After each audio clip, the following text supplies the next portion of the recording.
রমজানে হৃদরোগীদের বাড়তি সতর্ক থাকার পরামর্শ চিকিৎসকদের, তবে এ নিয়ে দুশ্চিন্তা না করার পরামর্শ তাদের।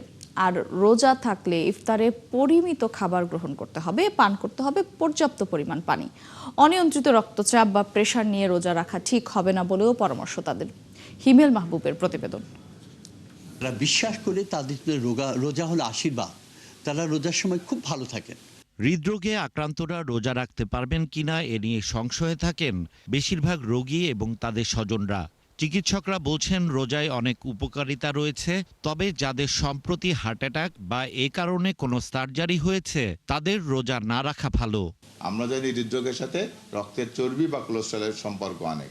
রমজানের শুরুতে যে রোগীটার যে পরিমাণ ইনসুলিন লাগতো, যে পরিমাণ তার ডায়াবেটিসের ওষুধ লাগতো বা যে পরিমাণে কোলেস্টেরলের ওষুধ লাগতো, অপটিক্যাল ব্রাইটেনার, কালার গার্ড এবং জার্ড লক সমৃদ্ধ অ্যাডভান্স ফর্মুলায় এলো নতুন রে ডিটারজেন্ট পাউডার। ডেফিনেটলি যদি 30টা রোজা রাখে এগুলো অটোমেটিক্যালি অনেকগুলো ইমপ্রুভ হয় এবং যেখানে পাশাপাশি ওষুধের মাত্রাগুলো আমরা কমায় আনতে পারি। খুব হার্ট ফেলিয়ার রোগী যাকে স্ট্যান্ড করে কোনো মতে জাস্ট সারভাইভ করানো হয়েছে, রক্ষা করা হয়েছে, রোগী স্টেবল না, তাকে তো রোজা রাখার প্রশ্ন আসে না। সব কিছুর ক্ষেত্রেই কমন সেন্স খুব একটা ইম্পর্টেন্ট বিষয়।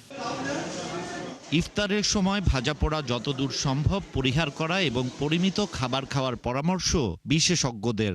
আর যারা নিয়মিত ওষুধ সেবন করেন, রোজায় তাদের চিকিৎসকের পরামর্শ নিতে হবে। সুনির্দিষ্টভাবে খাবারে কোনো বিধিনিষেধ নাই। সবাই আমরা যেমন একদম না করি যে ভাজা পোড়া খাবার একদম খাবেন না, এগুলো আসলে কোনো কথা না। ভাজা পোড়া খাবার সবই খেতে পারে, পরিমাণ অল্প। তবে ফলের পরিমাণ বা শাকসবজি পরিমাণ এগুলো আমাদের খাবারের পরিমাণ বেশি দেখতে হবে। সালাদের পরিমাণ এগুলো যেগুলো সহজে আমাদের হজম হতে সহায়তা করে। একসাথে ওই যা বলে একদম পেট পুড়ে খাওয়া, সেই অভ্যাসটা ত্যাগ করা উচিত। হৃদরোগীদের তারাবির নামাজ আদায় করতে পারলে অতিরিক্ত ব্যায়াম করার প্রয়োজন নেই।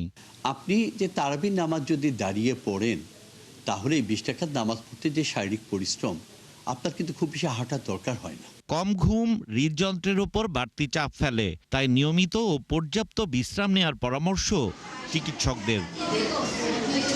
হিমেল মাহবুব, ৭১, ঢাকা।